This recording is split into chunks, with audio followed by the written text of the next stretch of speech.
नमस्कार दोस्तों, कैसे हैं आप सभी लोग। आप सभी लोगों का स्वागत है संपूर्ण IAS-PCS के इस ऑनलाइन प्लेटफॉर्म में। दोस्तों, हम आशा करते हैं कि आप सभी लोग स्वस्थ होंगे, बहुत अच्छे से होंगे और पूरी लगन और निष्ठा के साथ अपनी तैयारी में लगे हुए होंगे, क्योंकि आप लोगों को भी पता है कि आपके जो भी एग्ज़ाम्स हैं वो करीब आ चुके हैं, बहुत ज़्यादा टाइम नहीं बचा हुआ है। तो इसी वजह से आपके जो भी प्रिपरेशन है उसको और स्ट्रॉन्ग बनाने के लिए जो संपूर्ण IAS-PCS की टीम है, ये आपको हेल्प करने के लिए आ चुकी है। तो यहाँ पे दोस्तों जो हमारा यूट्यूब प्लेटफॉर्म है, इसमें सभी सब्जेक्ट के जो आपके क्लासेस हैं वो फ्री में प्रोवाइड कराई जा रही हैं। आप इस चैनल को ज्वाइन करिए और ज़्यादा से ज़्यादा उसका आप फ़ायदा उठाइए। तो जैसा कि आप लोग को पता है कि मैं यहाँ पे पॉलिटी सब्जेक्ट को देख रही हूँ, सब पॉलिटी आपको पढ़ा रही हूँ। और उसमें हमारी जो पिछली क्लास हुई थी उसमें हमने संविधान का भाग 1 देख लिया था। भाग 1 जो कि क्या था, भारत जो संघ था और उसके राज्य क्षेत्र, इन सभी चीज़ों को हमने अच्छे तरीके से डिस्कस कर लिया था। आज की जो हमारी क्लास होने वाली है इसमें हम इसके आगे की चीज़ों को डिस्कस करेंगे। मतलब आज हम संविधान का भाग 2 डिस्कस करेंगे, जो कि आपकी है नागरिकता, सिटीजनशिप से संबंधित। ठीक है, तो चलिए फिर हम देखना स्टार्ट करते हैं अपनी क्लास को।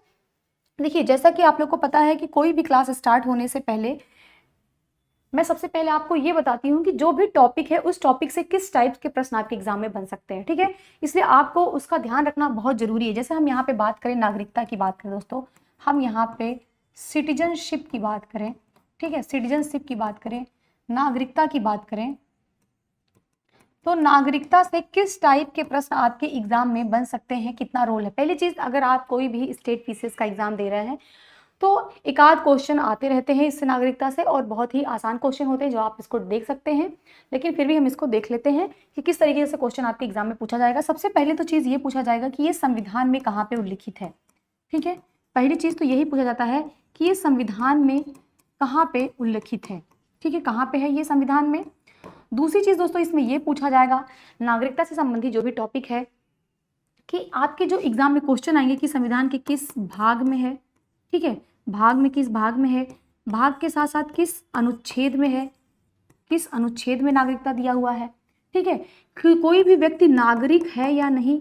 ठीक है, नागरिक, कोई भी व्यक्ति नागरिक है या नहीं, उसके नागरिक होने की शर्त क्या है, उसके नागरिक होने की शर्त क्या है, उसके नियम क्या है। और यहाँ पे नेक्स्ट चीज पूछा जाएगा आपसे एग्जाम में क्वेश्चन कि आपका जो नागरिकता का हरण है, ठीक है दोस्तों, या जो आपकी नागरिकता समाप्त हो रही, जो नागरिकता आपका लॉस हो रहा है, ये किस कहाँ पे दिया गया है और इसके क्या प्रोसेस है। ठीक है, और द मोस्ट इंपॉर्टेंट चीज यहाँ पे ये बताया जाएगा कि जो नागरिकता से संबंधित जो कानून बनाने की शक्ति है, नागरिकता से संबंधित दोस्तों ध्यान रखिएगा, जो कानून बनाने की शक्ति है, कानून बनाने की जो शक्ति है, ये किसके पास है। ठीक है, और यहाँ पे जो मोस्ट इंपॉर्टेंट चीज, एक लास्ट, जो से आपके एग्जाम में जो भी करंट चलते रहते हैं इशू, उससे संबंधित जो भी क्वेश्चन दोस्तों आपके एग्जाम में पूछे जाते हैं, तो ध्यान रखिएगा यहाँ पे पूछा जाएगा जो भी सिटीजनशिप अमेंडमेंट एक्ट है। ठीक है, सिटीजनशिप अमेंडमेंट एक्ट। ठीक है, जो भी नागरिकता संशोधन कानून है, इससे संबंधित आगे क्वेश्चन पूछे जाएंगे, कितनी बार इसमें संशोधन हुआ है। तो जब भी हम कोई टॉपिक पढ़ रहे हैं, स्टार्ट कर रहे हैं, तो इन चीज़ों का ध्यान रखेंगे, इन चीज़ों को ध्यान में रखते हुए अपने जो है क्लास को स्टार्ट करेंगे। तो चलिए हम लोग सबसे पहले नागरिकता की बात करते हैं। नागरिकता को पहले सा एक ओवरव्यू ले लेते हैं। ठीक है, कि नागरिकता हमारे संविधान में कहाँ पे दिया हुआ है। बात करें दोस्तों, अगर हम नागरिकता की सिटीजनशिप की बात करें, ठीक है दोस्तों, सिटीजनशिप की बात करें, पहली चीज, ये जो हमारा सिटीजनशिप है, सिटीजनशिप हमारे संविधान में इसका क्या, कहाँ पे ये वर्णित है। संविधान की बात करें, संविधान में कहाँ पे है, ध्यान रखिएगा हमारे संविधान के भाग 2 में। कहाँ पे है दोस्तों, ध्यान रखिएगा संविधान के भाग 2 में ये लिखा हुआ है। और इसके अगर हम अनुच्छेद की बात करें, इसके अगर हम अनुच्छेद की बात करें, इसके आर्टिकल की बात करें दोस्तों, तो ध्यान रखिएगा अनुच्छेद 5 से लेकर के 11 तक, अनुच्छेद 5 से लेकर के 11 तक नागरिकता से संबंधित प्रावधान जो है हमारे संविधान में दिए हुए हैं। तो ये तो हमारे संविधान की बात हो गया। दूसरी चीज दोस्तों, अभी हमें ये जानना है कि जो हमारी नागरिकता है वो किस तरीके की नागरिकता है। तो भारत में हमारी नागरिकता की अगर हम बात करें तो भारत में दोस्तों ध्यान रखिएगा एकल नागरिकता है। ठीक है, क्या है दोस्तों, एकल नागरिकता है, मतलब कि सिंगल सिटीजनशिप है। ठीक है, सिंगल सिटीजनशिप है,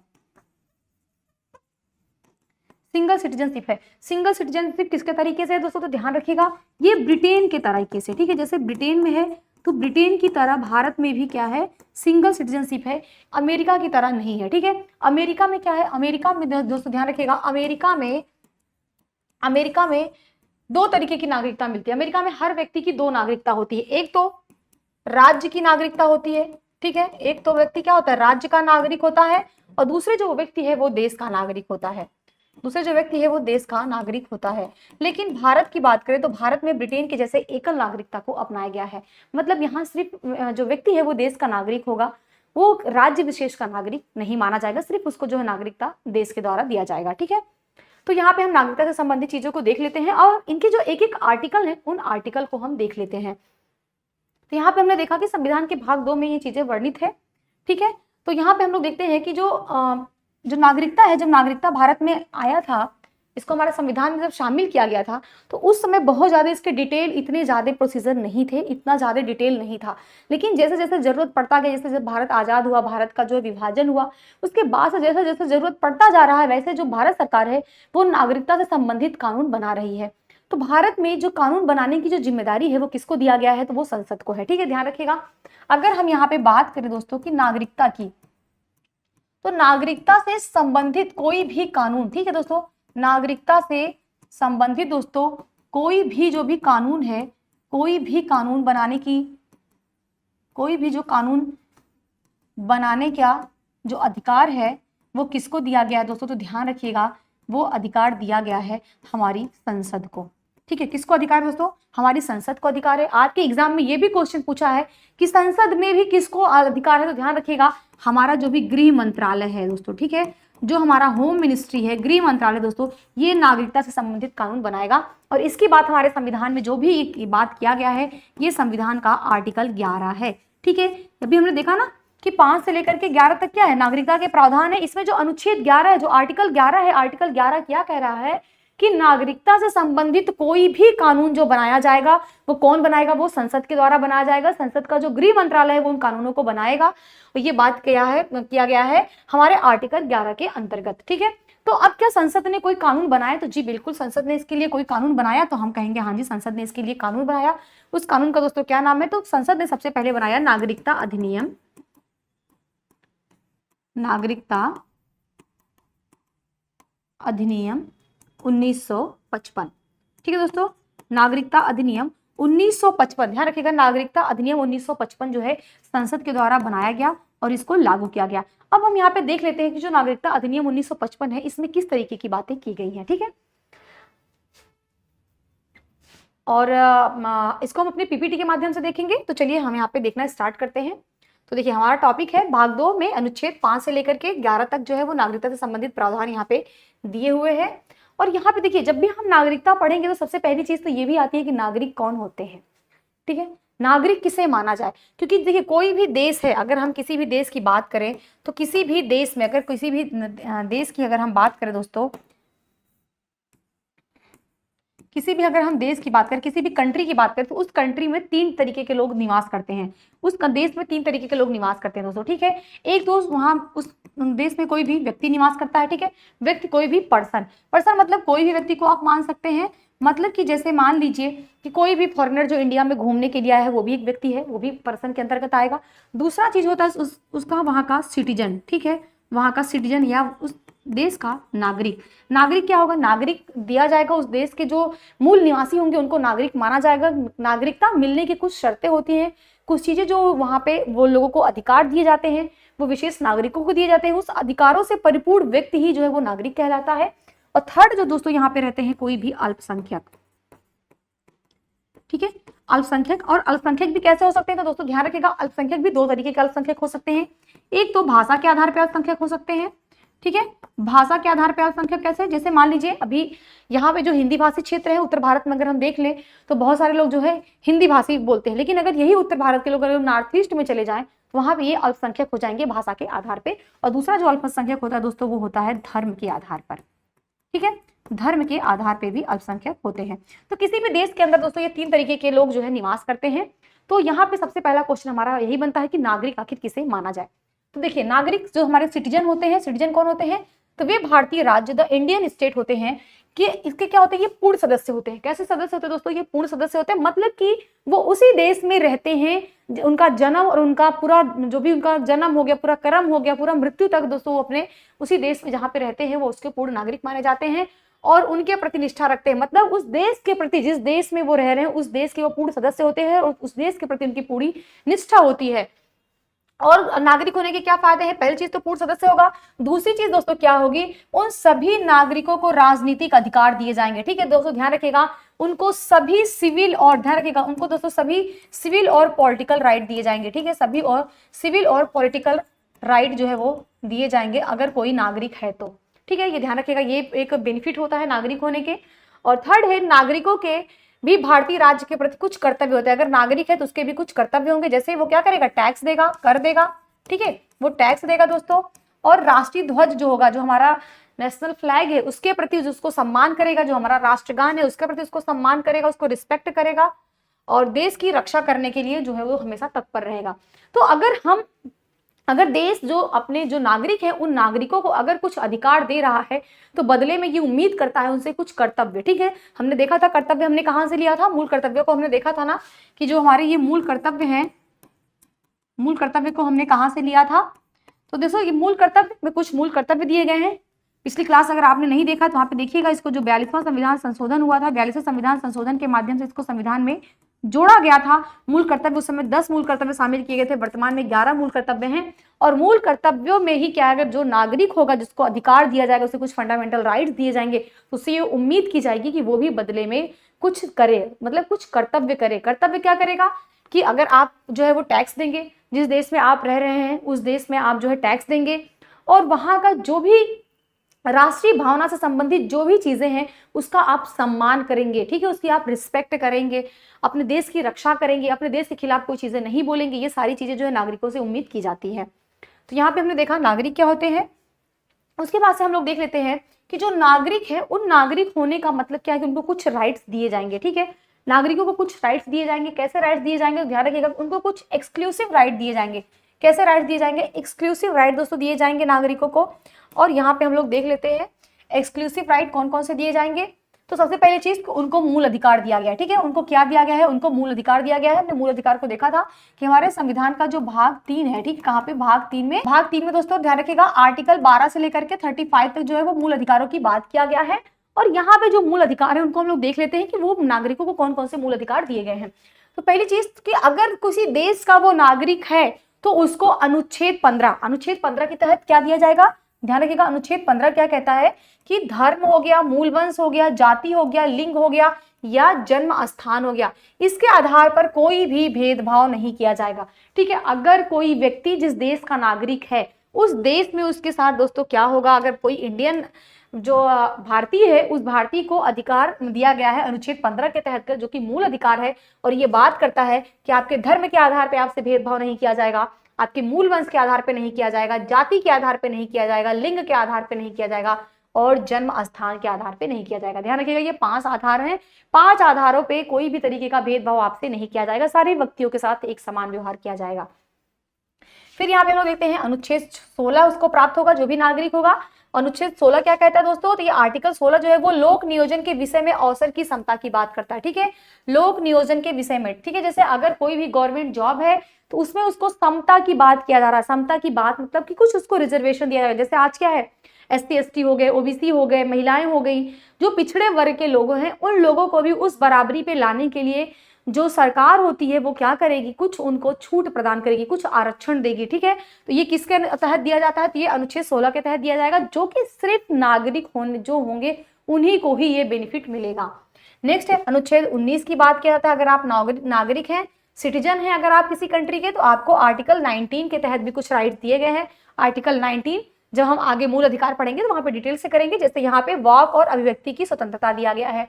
ठीक है, मतलब आपको क्या है, फ्रीडम टू स्पीच, आपको बोलने की स्वतंत्रता है। ठीक है, आपको चीजों को एक्सप्रेस करने की स्वतंत्रता है, आपको संगम कहीं मिलने का गुट बनाने की आजादी है, संघ बनाने की आजादी है, संचरण घूमने की आपको आजादी है, निवास करने की आजादी है, किसी भी तरीके का पेशा अपनाने की आपको आजादी है। मतलब आप देश के अंदर इतने सारे काम कर सकते हैं, कहीं भी आप आ जा सकते हैं आसानी से, कोई भी आप धंधा काम अपना कर सकते हैं, निवास कर सकते हैं, बस सकते हैं और आप कुछ भी बोल सकते हैं। ठीक है, बोल सकते हैं, चीजों को अपने एक्सप्रेस कर सकते हैं। तो ये और नागरिक होने के फायदे हैं। और अनुच्छेद 29, ठीक है, आर्टिकल 29 क्या है और आर्टिकल 30, ये दो जो आर्टिकल्स है ये भी नागरिकों को है। और ये सांस्कृतिक और शैक्षणिक अधिकार है। मतलब आपने देखा कि अगर कोई नागरिक है तो नागरिक होने का क्या मतलब है, अगर कोई भी सिटीजन है, ठीक है दोस्तों, अगर कोई सिटीजन है तो सिटीजन को क्या मिलेगा, आर्टिकल 15 मिलेगा, आर्टिकल 16 मिलेगा, ठीक है, आर्टिकल 19 मिलेगा और आर्टिकल 29 और 30 मिलेगा, जो कि किसकी बात करता है दोस्तों, सांस्कृतिक और शैक्षणिक अधिकार की बात करता है। जैसे अगर आप अल्पसंख्यक हैं तो आप अपनी संस्कृति को, अपनी कल्चर को वहां पे सहेज सकते हैं, रख सकते हैं अपने पसंद, आप जो है जिस जो है आप धर्म से जुड़े, जैसे अगर इंडिया में देखें हम तो मुस्लिम जो है अल्पसंख्यक में आते हैं, तो उनको अपना मदरसा खोलने की आज़ादी है, ठीक है, वो अपने शैक्षणिक संस्थान खोल सकते हैं। तो ये सारी चीजें जो है दोस्तों, ये अनुच्छेद 29 और 30 ये किसको मिलेगा दोस्तों, ध्यान रखिएगा, ये केवल और केवल नागरिकों को ही दिया जाएगा। यहाँ पे हम लोग और कुछ अधिकार देख लेते हैं जो नागरिकों को दिया जाएगा, कि लोकसभा और राज्यसभा, बात करें दोस्तों यहाँ पे ध्यान से देखिएगा कि लोकसभा और राज्य विधानसभा के निर्वाचनों में, कहाँ पे निर्वाचन है दोस्तों, उनको मतदान करने का अधिकार है, ठीक है। अगर कोई सिटीजन है तो उसको मतदान करने का, उसको दोस्तों क्या है यहाँ पे, उसको राइट है, किसको, राइट टू वोट है, ठीक है, वो क्या कर सकता है, वोट डाल सकता है, उसको वोट डालने का अधिकार है, चाहे वो लोकसभा का चुनाव हो, चाहे वो राज्य की विधानसभा का चुनाव हो। नेक्स्ट इसमें कि संसद और राज्य विधानमंडल की सदस्यता के लिए चुनाव लड़ सकता है वो, ठीक है, एक तो वोटिंग डाल सकता है, दूसरी चीज क्या होता है, वो खुद इलेक्शन में खड़ा हो सकता है, खुद ही वो चुनाव लड़ सकता है। ये भी एक नागरिक को ही है, किसी विदेशी को ये अधिकार नहीं दिया गया है। नेक्स्ट है यहाँ पे कुछ सार्वजनिक पद धारण करने की जो पात्रता है वो सिर्फ और सिर्फ नागरिकों को ही है। कौन से सार्वजनिक पद, जैसे राष्ट्रपति का हो गया, आपको प्रेसिडेंट बनने के लिए, आपको वाइस प्रेसिडेंट बनने के लिए, ठीक है, आपको सुप्रीम कोर्ट का जो आप चीफ जज बनना चाहते हैं, या फिर हाई कोर्ट के आप जज बनना चाहते हैं, या आप गवर्नर बनना चाहते हैं, या भारत के आप कोई भी अटॉर्नी जनरल बनना चाहते हैं, ठीक है, और जो भी ये अधिकार है, महाधिवक्ता हो गए, महान्यायवादी हो गए, इनका जो ये संवैधानिक हमारे पद है, ये सार्वजनिक पद है, ये धारण वही कर सकता है जो व्यक्ति नागरिक होगा, ठीक है। तो ध्यान रखिएगा, नागरिक होने के कितने फायदे हैं, एक दो हमने देखा, आर्टिकल 15, 16, 19, 29, 30। दूसरी चीज, उसको राइट टू वोट है और इलेक्शन में खुद खड़े होने का अधिकार है। और दूसरी चीज जो है वो कोई जो सार्वजनिक पद है, उस सार्वजनिक पद पे उसको बैठने का अधिकार है, ये एक विदेशी को प्राप्त नहीं है, तो ये ध्यान रखिएगा।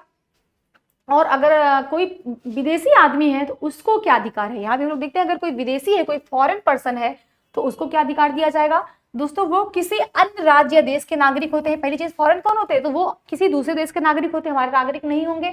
मतलब कि उनको अनुच्छेद 15 नहीं मिलेगा, अनुच्छेद 16 नहीं मिलेगा, अनुच्छेद 19 नहीं मिलेगा, अनुच्छेद 29 नहीं मिलेगा और अनुच्छेद 29 नहीं मिलेगा, ठीक है।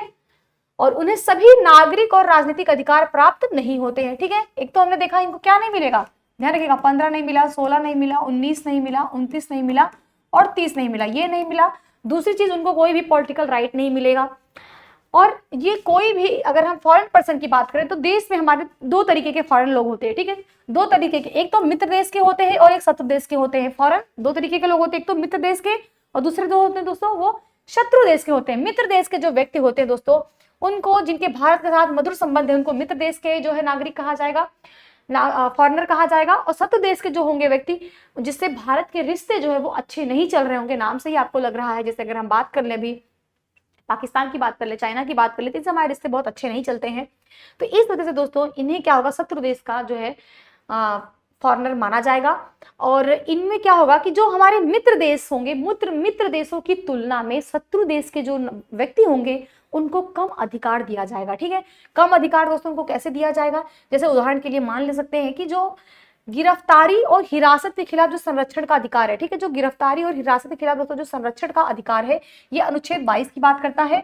ये सिर्फ और सिर्फ दोस्तों ध्यान रखिएगा, ये सिर्फ और सिर्फ जो हमारे मित्र देश हैं, जो हमारी फ्रेंड कंट्री हैं, बस उन्हीं को ही दिया जाएगा दोस्तों, ये शत्रु देशों को नहीं दिया जाएगा, ध्यान रखिएगा। नेक्स्ट हम लोग देखते हैं यहाँ पे क्या है, अन्य देशी व्यक्तियों को अधिकार। जो अन्य देशी व्यक्ति मतलब जो भी हमारे फॉरेनर पर्सन है, उनको कौन कौन सा अधिकार दिया जाएगा, तो इनको दोस्तों ध्यान रखिएगा। अभी हमने यहाँ पे बात किया, अनुच्छेद 15 नहीं मिलेगा, 16 नहीं मिलेगा, 19 नहीं मिलेगा, 29 नहीं मिलेगा, 30 नहीं मिलेगा। इसको छोड़ के सभी बाकी जो अधिकार है इनके लिए भी दिए जाएंगे, सभी सिविल अधिकार इनको भी मिलेंगे। और जो शत्रु देश का व्यक्ति है उसको आर्टिकल 22 के तहत जो हिरासत के खिलाफ जो संरक्षण का अधिकार है वो उसको प्राप्त नहीं होगा। चलिए नेक्स्ट हम लोग देखते हैं। तो अभी हमने बेसिकली ध्यान से क्या देखा कि यहाँ पे दो तरीके की बात, एक तो हमने देखा सिटीजनशिप क्या होते हैं, सिटीजन किसे माना जाएगा और एक जो फॉरेन है, फॉरेन किसे माना जाएगा, जो फॉरेन का व्यक्ति है वो दोस्तों क्या चीजें करेगा। ठीक है, तो यहाँ पे आप इस चीजों को ध्यान रखिएगा। और अब हम लोग देखते हैं कि जो नागरिकता देने की जो बात किया गया है वो किस तरीके की नागरिकता दी जाती है। ठीक है, तो यहाँ पे हम लोग पहले देख लेते हैं। अभी हमने यहाँ पे देखा था कि अगर नागरिकता की बात, मैंने बताया था आपको कि जो हमारे नागरिकता देने की बात किया गया है, नागरिकता के लिए हमारी जो संसद है वो कानून बनाएगी। कौन कानून बनाएगा दोस्तों? संसद द्वारा कानून बनाया जाएगा। और संसद ने दोस्तों क्या किया, ध्यान रखिएगा, इसने नागरिकता अधिनियम, संसद ने दोस्तों क्या किया है, नागरिकता, संसद ने दोस्तों ध्यान रखिएगा नागरिकता अधिनियम 1955 बनाया है। ठीक है, और इसी के तहत जो है वो कुछ जो है नागरिकों को किसको नागरिक माना जाएगा इसके विषय में जानकारी दी गई है। ठीक है, क्योंकि देखिए जब हमारा देश आजाद हुआ था उस समय क्या था, देश जब आजाद हुआ था दोस्तों उस समय भारत और पाकिस्तान का बंटवारा हो गया था। तो बहुत सारे जो लोग थे वो पाकिस्तान जा रहे थे। ठीक है, जो ऑलरेडी इंडिया में थे, जिनको पाकिस्तान में बसना था वो पाकिस्तान जा रहे थे, जो पाकिस्तान में थे वो भारत में आ रहे थे। और उसी के आधार पे इसका कुछ जो है बांटा गया है, कुछ इनको कैटेगराइज किया गया है। तो उनको हम यहाँ पे देख लेते हैं कौन कौन से अधिकार यहाँ पे दिए गए हैं। देखिए भारत में जो नागरिकता की बात किया गया है, इसके जाने से पहले हम पहले जो नागरिकता अधिनियम है 1955 इसको हम लोग देख लेते हैं। नागरिकता अधिनियम 1955, ठीक है, ये संसद के द्वारा दोस्तों इसमें बनाया गया। और इसमें जो नागरिकता देने की बात किया गया, इसमें 4 श्रेणियां दी गई। ठीक है, 4 श्रेणियों में नागरिकों को प्रदान किया गया।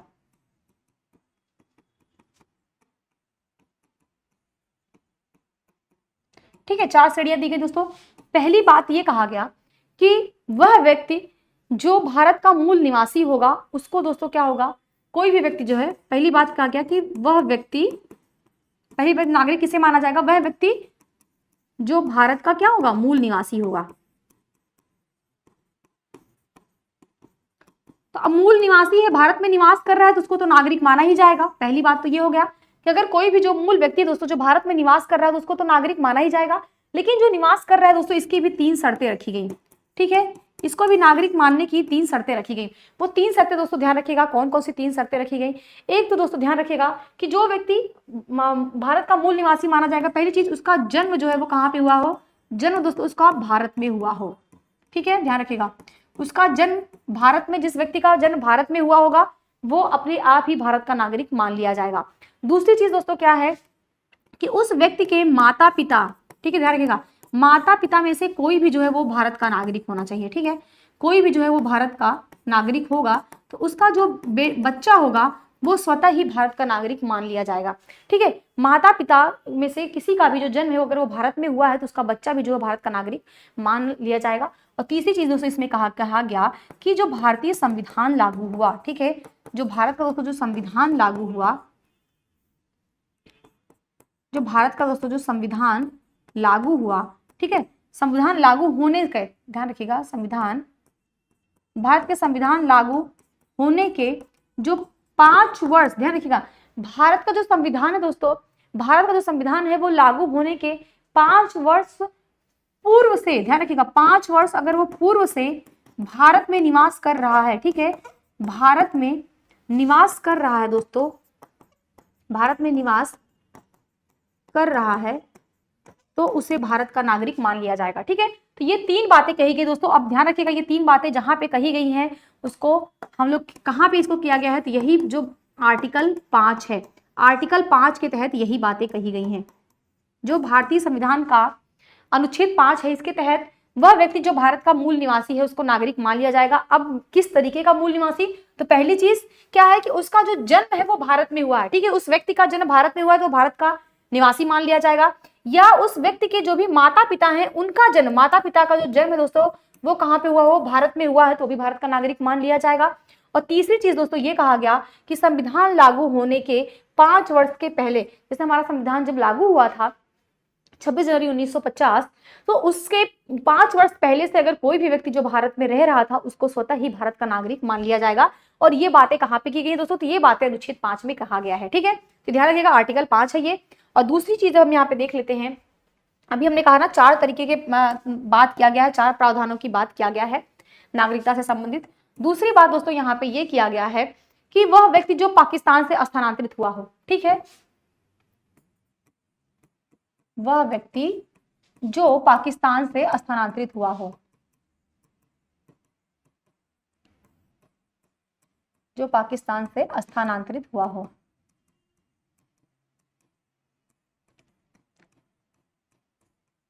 क्योंकि भी हमने बताया कि ये जो भी 4 प्रावधान है, ठीक है, जो भी 4 प्रावधान दोस्तों ये किससे संबंधित है, तो ध्यान रखिएगा ये संबंधित है उस समय जो भारत का विभाजन हुआ था, उस समय किसको नागरिकता दी जाए, इसी का बहुत ज्यादा उठापटक चल रहा था, उसी से संबंधित ये कानून बनाया गया था। 1955 का जो है वो नागरिकता अधिनियम लाया गया था, उसी से संबंधित ये बातें वहां पे की गई थी।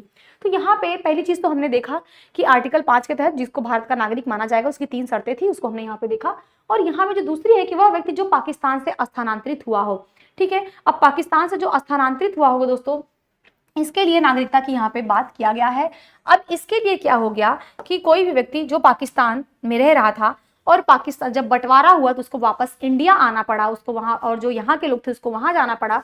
तो यहाँ पे दोस्तों बेसिकली एक डेट डिसाइड की गई, ठीक है दोस्तों, एक डेट डिसाइड की गई, इसको एक परमिट डेट कहते हैं, ठीक है। एक डेट डिसाइड की गई दोस्तों, उसका डेट था 19 जुलाई 1948, ठीक है, 19 जुलाई 1948 दोस्तों। और इसी को क्या कहा गया, परमिट डेट कहा गया, ठीक है।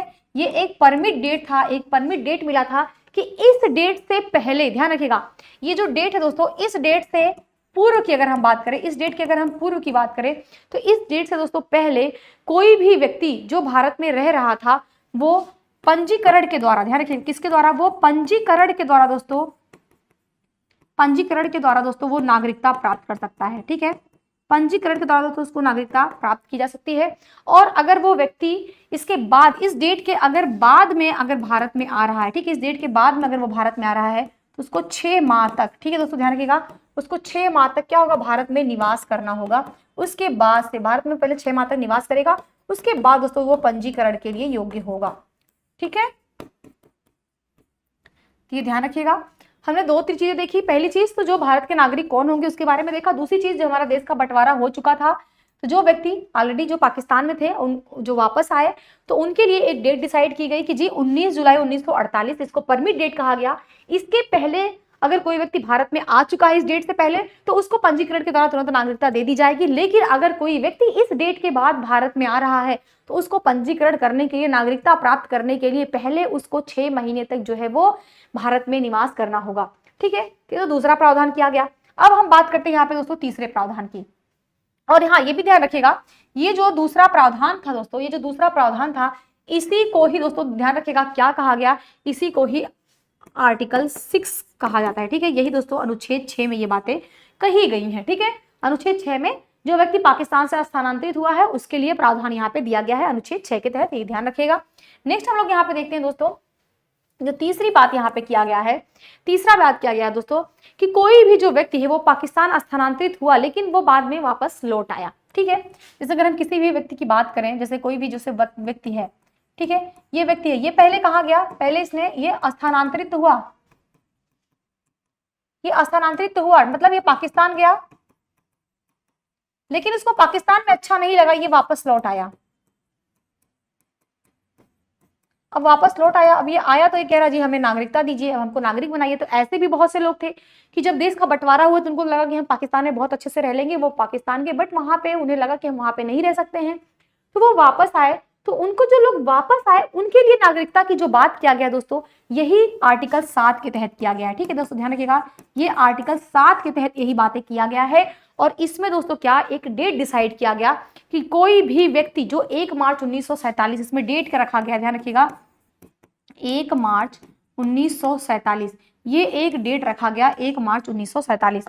अब इस 1 मार्च 1947 में दोस्तों क्या कहा गया कि इससे जो भी व्यक्ति स्थानांतरित होकर के आया है भारत में 1 मार्च 1947, 1 मार्च 1947 से कोई भी व्यक्ति जो है वो पाकिस्तान स्थानांतरित हो गया था, क्योंकि ये 1947 में जो बंटवारा हुआ था तो यहाँ पे रखा गया कि जो चला गया था और वापस अगर वो बाद में लौट आया, कहा जाता है ना, तो उसको जो दिन का भूला शाम को घर आ जाए तो उसको भूला नहीं कहा जाता है। वही वाली बात है यहाँ पे कि अगर कोई व्यक्ति पाकिस्तान गया बाद में वापस लौट करके आ रहा है दोस्तों तो उसको भी जो है क्या मिलेगी, नागरिकता मिलेगी, ठीक है।